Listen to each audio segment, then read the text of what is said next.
All right. See, casting Amitabh, Rekha, and Jaya together was a major coup at that time, because nobody expected them to come together, because there were a lot of speculations, and magazines like Stardust went to town creating them as bitter enemies, Jaya and Rekha, as and all kinds of things are happening. There's the unpleasantness between Jaya and Amitabh. The media was going to town with that kind of stories. So at that stage, to have the three of them come together was a major coup. And I think it worked to some extent, but actually it didn't really, lead to a happy ending at the box office, because Rekha said once that because the eventual, end where she loses out was not acceptable to the audiences. That's what she felt. So it did work. So she thought that Yash Chopra should have been bolder in bringing them together toward the end of the film. A lot. For example, couples like Shahid Kareena, they did so many movies together. Yeah. Starting from they did Chinatown and lots of movies, but none of them worked. And finally, Jab We Met did well, and Jab We Met did well when they had a breakup. So, what do you have to say See, about that? casting a couple in love needn't ensure a hit, actually. It has nothing to do with the quality of the film or anything of that kind. It's the film which eventually leads the way. Like I told you, Silsila didn't succeed in spite of the fact it had three of the biggest stars, great actors as well. But it didn't work.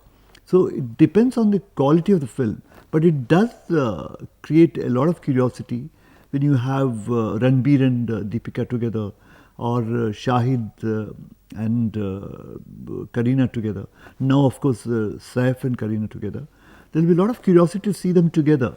Eventually, it will depend on the kind of films they make, the kind of scenes they have together. That's what will work. See, until Jab We Met, Shahid and Kareena's films didn't do well at all. So, like Dharmendra and Hema, who consistently gave hits, they had a terrific record where almost 15 to 16 films at a stretch were box office hits. So that makes it, more viable in commercially, and that leads them to repeat them again and again. Though at that stage, Hema and Dharam never showed that they were in love with each other until after Sholay. So same goes with Amitabh Bachchan and Jaya Bhaduri. They did lots of movies together, and all of them were like good. They were hits. Yeah. So like they were casted together first time in Zanjeer, and then like Abhiman and all Yeah, these yeah. movies, and then they were repeatedly casted together. So was that a Yeah, but successful? Jaya and Amitabh, their films did well because right from the beginning they were being cast together. Like they did film like Ek Nazar, and then Zanjeer, of course. Zanjeer was a last minute choice.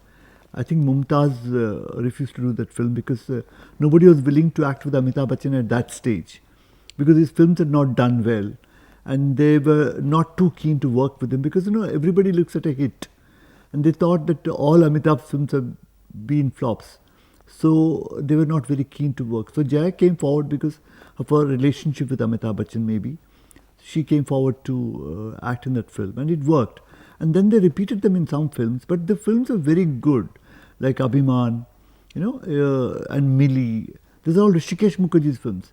And Rishida was very fond of both these actors, both Amitabh and Jaya. He was very fond of them, and he kept on repeating them in his films. Their film worked because they were good films. It doesn't work only because you put two, a boy and a girl who love each other, they put them together. It doesn't work. But there is a curiosity generated, it will work. Like there is comparison between, Deepika, Ranbir, and Ranbir Bipasha in that film, their last film, you know.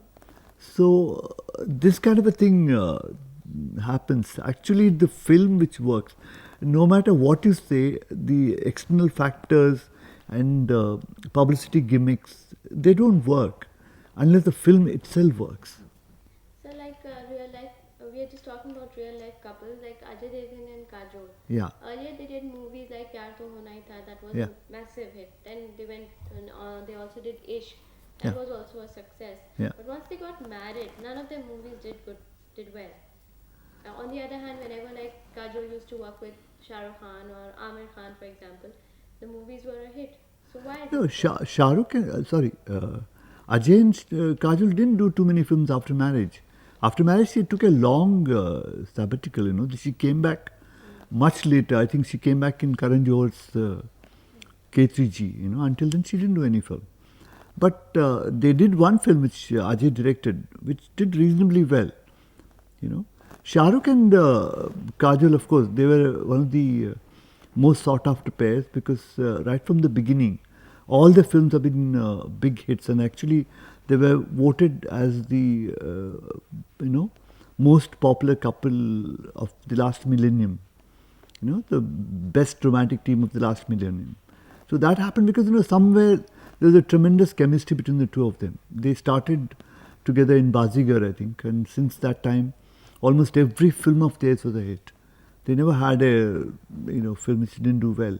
Somewhere they vibe very well and they bring out the best in each other, and that has a lot to do with a team working. And they had a good team, and they worked with Karan Johar, and Karan understood both of them very well. He was very fond of both of them, and he worked towards getting the best out of them.